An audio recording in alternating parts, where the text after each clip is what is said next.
Have you ever heard of fairy tales or legend? What is fairy tales or legend?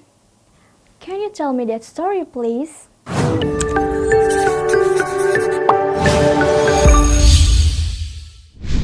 Hello friends, welcome back with me, Kak Ajeng. Pada kali ini kita akan belajar tentang teks naratif atau narrative text. Nah, pasti udah penasaran kan? Yuk kita mulai, let's start it! Narrative text atau teks naratif adalah teks yang menceritakan tentang sesuatu yang fiktif atau khayalan. The purpose of narrative text is to amuse or to entertain the readers. Jadi hanya untuk hiburan ya, not true story. Sama halnya dengan jenis-jenis teks yang lain. Teks naratif juga punya bagian-bagiannya loh. What are those? Yuk kita simak. Generic structure of narrative text. Orientation. Introduce the participants and the setting of the story, such as once upon a time, there was. The verse is orientation atau perkenalan, baik dari tokoh-tokoh yang ada di cerita maupun latar belakang dari cerita tersebut. Complication.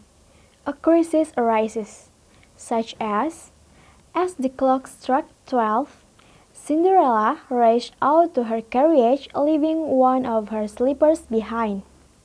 The second is complication atau bagian konflik cerita. Seperti pada cerita Cinderella, di mana bagian konfliknya yaitu saat ia harus meninggalkan pesta dansa dan sebelah sepatu kacanya tertinggal. Pasti tahu dong.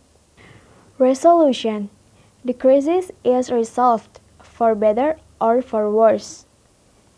The third is resolution, di mana pada bagian ini, krisis atau konflik mulai teratasi untuk membuat baik atau buruknya suatu cerita. Reorientation concludes the story or optional, such as they lived happily ever after. And the last is reorientation, atau bagian penutup yang berisi tentang kesimpulan dari keseluruhan cerita, seperti pada cerita yang berakhir bahagia atau happy ending di mana akhirnya mereka hidup bahagia selamanya. Nah, sampai sini sudah paham kan? Now, let's move to language feature atau unsur kebahasaan dari teks naratif. Language feature. Use of past tense. Yang pertama adalah menggunakan kalimat bentuk lampau atau past tense. Usually begins with the adverb of time, such as long time ago, once upon a time, in a faraway land, etc.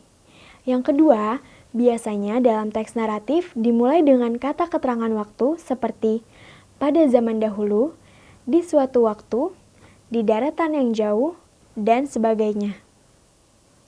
Use of conjunction such as then, after, that, before, etc. Yang ketiga, yaitu menggunakan kata sambung seperti kemudian, setelah itu, sebelum, dan sebagainya. Nah, sekarang yuk kita coba kerjain soal berikut. Cinderella. Once upon a time, in a village, there lived a beautiful girl named Cinderella with her witch stepmother and two stepsisters. She worked hard all day. One day, they all went to a ball in the palace, leaving Cinderella behind. Cinderella was feeling sad. Suddenly, there was a burst of light and the fairy mother appeared. With a flick of the magic, she turned Cinderella into a beautiful princess with glass slippers, and a horse carriage appeared at the door. The fairy godmother wanted Cinderella to return before midnight. Cinderella arrived at the ball. The prince saw her and fell in love with her. They danced together all night. As the clock struck 12, Cinderella rushed out to her carriage, leaving one her slippers behind. The prince went to every house in the town with the slipper until he found Cinderella. The prince and Cinderella lived happily ever after. What Cinderella has to go to a party? A. Expensive shoes. B. Cheap shoes. C. Glass shoes. D. Black shoes. Nah, coba kalian perhatikan pada contoh soal berikut. What Cinderella has to go to a party? Apa sih yang Cinderella pakai untuk pergi ke pesta?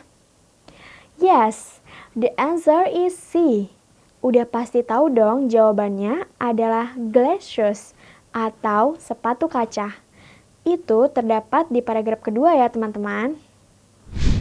Oke, sekian pembahasan kali ini tentang narrative text atau teks naratif. Semoga bermanfaat ya. Sampai jumpa di video-video selanjutnya. Tonton terus sekolahan.com. Ilmu untuk semua.